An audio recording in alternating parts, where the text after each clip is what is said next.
एक खामोश सहरा के किनारे एक छोटे से गांव में नारुतो तन्हा चल रहा। वो सफेद जुब्बा पहने हुए था, सर पर सुनहरी रूमाल बंधा हुआ था और हाथ में तस्बीह थी। चलते चलते इसके कदम रुक गए। एक पुराना जैतून का दरख्त था और उसकी जड़ों में एक चमकता हुआ सुराग पड़ा था।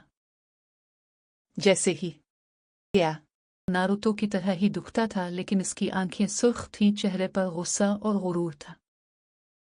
साया बोला, तुम नेक बनने का दिखावा करते हो, मगर मैं तुम्हारा असल चेहरा जानता हूं।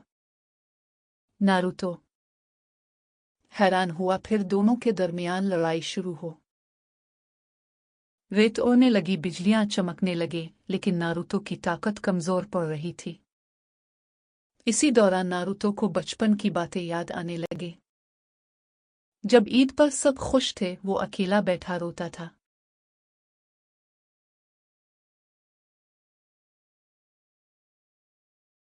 जब उस्ताद जी रुखसत हुए, दिल टूट गया था। फिर उसे अपनी माँ की बात याद आई। सब्र करो बेटा, अल्लाह सब्र करने वालों के साथ है। वो एक चश्मे के पास जा बैठा, पानी से वुज़ू किया, चेहरा धोया और दिल को सुकून मिला। इसने आसमान की तरफ देखकर दुआ की, आ अल्लाह, मुझे सब्र करने वाला बना दे। अब वो वापस आया, लेकिन लड़ने के लिए नहीं। उसने साया को देखा और कहा, तो मेरा हिस्सा है, लेकिन अब तुझे काबू नहीं पाने दूंगा। साया आहिस्ता आहिस्ता रोशनी में बदलने लगा। वो मिट्टी में मिला और आसमान पर एक लफ्ज़ चमका, सब। सुबह अजान की आवाज आई। नारवट्टू एक पहाड़ी पर खड़ा था, नीचे गांव में मस्जिद थी, बच्चे खेल रहे थे।